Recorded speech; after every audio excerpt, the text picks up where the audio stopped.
Far-seeing and dogged, he was merciless to the evildoers, yet kindly to those who tried to do well. Under his stern yet righteous rule the colony prospered.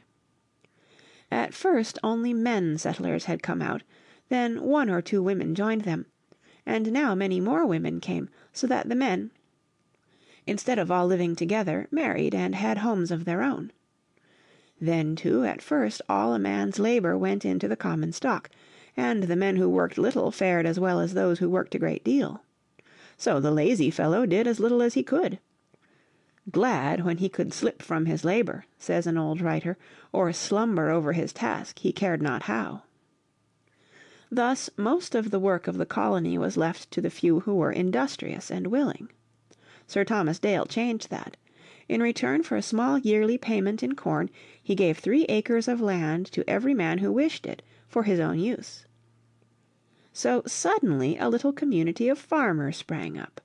Now that the land was really their own, to make of it what they would, each man tilled it eagerly, and soon such fine crops of grain were raised that the colony was no longer in dread of starvation. The settlers, too, began to spread and no longer kept within the palisade round Jamestown, more especially as Jamestown, says an old writer, was scandalized for an unhealthy air. And here and there further up the river little villages sprang up. Since Smith had gone home the Indians had remained unfriendly and a constant danger to the colonists.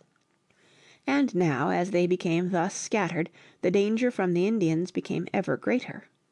Old Powhatan and his men were constantly making raids upon the Palefaces with whom he had once been so friendly.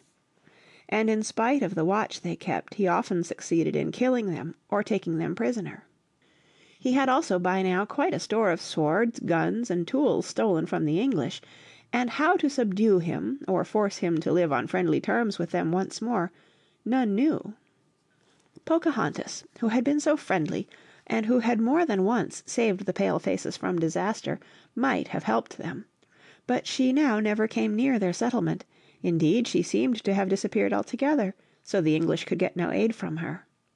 But now it happened one day that one of the adventurers, Samuel Argall, who was, it is written, a good mariner and a very civil gentleman, went sailing up the Appomattox in search of corn for the settlement. He had to go warily because no one could tell how the Indians would behave, for they would be friends or foes just as it suited them. If they got the chance of killing the Palefaces and stealing their goods, they would do so. But if they were not strong enough to do that, they would willingly trade for the colored cloths, beads, and hatchets they so much wanted. Presently Argall came to the country of one of the chiefs with whom he had made friends. While here he was told that Pocahontas, the great Powhatan's daughter, was living with the tribe. As soon as he heard this, Captain Argall saw at once that here was a means of forcing the Powhatan to make peace, and he resolved at all costs to get possession of Pocahontas. So sending for the chief, he told him he must bring Pocahontas on board his ship. But the chief was afraid, and refused to do this. "Then we are no longer brothers and friends," said Argall. "My father," said the chief, "be not wroth, for if I do this thing the Powhatan will make war upon me and upon my people." "My brother," said Argall, "have no fear. If so be that the Powhatan shall make war upon you, I will join with you against him to overthrow him utterly. I mean, moreover, no manner of hurt to Pocahontas, but will only keep her as hostage until peace be made between the Powhatan and the Palefaces. If therefore you do my bidding, I will give you the copper kettle, which you desire so much." Now the chief longed greatly to possess the copper kettle, so he promised to do as Argall asked, and began to cast about for an excuse for getting Pocahontas on board. Soon he fell upon a plan. He bade his wife pretend that she was very anxious to see the Englishman's ship. But when she asked to be taken on board, he refused to go with her. Again and again she asked, again and again the chief refused. Then the poor lady wept with disappointment, and at length the chief, pretending to be very angry, swore that he would beat her if she did not cease her asking and her tears. But as she still begged and wept, he said he would take her if Pocahontas would go too. To please the old woman, Pocahontas went. Captain Argall received all 3 very courteously, and made a great feast for them in his cabin. The old chief, however, was so eager to get his promised kettle that he could little enjoy the feast, but kept kicking Captain Argall under the table, as much as to say, "I have done my part, now you do yours." At length Captain Argall told Pocahontas that she must stay with him until peace was made between her father and the white men. As soon as the old chief and his wife heard that, they began to howl and cry and make a great noise, so as to pretend that they knew nothing about the plot. Pocahontas too began to cry, but Argall assured her that no harm was intended her, and that she need have no fear. So she was soon comforted and dried her eyes. As for the wily old Indians, they were made quite happy with the copper kettle and a few other trifles, and went merrily back to the shore. A messenger was then sent to the Powhatan telling him that his daughter, whom he loved so dearly, was a prisoner, and that he could only ransom her by sending back all the Pale-faces he held prisoner, with all their guns, swords, and tools which he had stolen. When Powhatan got this news he was both angry and sorry, for he loved his daughter very dearly, but he loved the Englishman's tools and weapons almost more. He did not know what to do, so for 3 months he did nothing. Then at last he sent back 7 of his prisoners, each one carrying a useless gun. "Tell your chieftain," he said, "that all the rest of the arms of the Pale-faces are lost or have been stolen from me. But if the Pale-faces will give back my daughter, I will give satisfaction for all the other things I have taken, together with 500 bushels of corn, and will make peace forever." But the Englishmen were not easily deceived.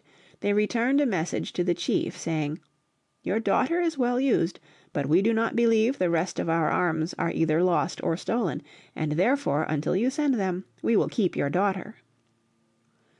The Powhatan was so angry when he got this message that for a long time he would have no further dealings with the Pale-faces, but continued to vex and harass them as much as he could. At length Sir Thomas Dale, seeking to put an end to this, took Pocahontas, and with 150 men sailed up the river to the Powhatan's chief town. As soon as the savages saw the white men they came down to the river's bank, jeering at them and insulting them, haughtily demanding why they had come. "We have brought the Powhatan's daughter," replied the Englishmen, "for we are come to receive the ransom promised, and if you do not give it willingly we will take it by force." But the savages were not in the least afraid at that threat. They jeered the more. "If so be," they cried, "that you are come to fight, you are right welcome, for we are ready for you. But we advise you, if you love your lives, to retire with haste. Else we will serve you as we have served others of your countrymen." "Oh," answered the Englishmen, "we must have a better answer than that." And driving their ship nearer to the shore they made ready to land. But as soon as they were within bowshot the savages let fly their arrows. Thick and fast they fell, rattling on the deck, glancing from the men's armor, wounding not a few. This reception made the Englishmen angry, so without more ado they launched their boats and made for the shore. The savages fled at their coming, and so enraged were the colonists against them that they burned their houses and utterly destroyed their town. Then they sailed on up the river in pursuit of the red men. Next day they came up again with the savages. They were now not so insolent, and sent a messenger to ask why the Pale-faces had burned their town. "Why did you fire upon us?" asked the Englishmen sternly. "Brothers," replied the red men, "we did not fire upon you. It was but some stray savages who did so. We intend you no hurt, and are your friends." With these and many other fair words they tried to pacify the Pale-faces. So the Englishmen, who had no wish to fight, made peace with them.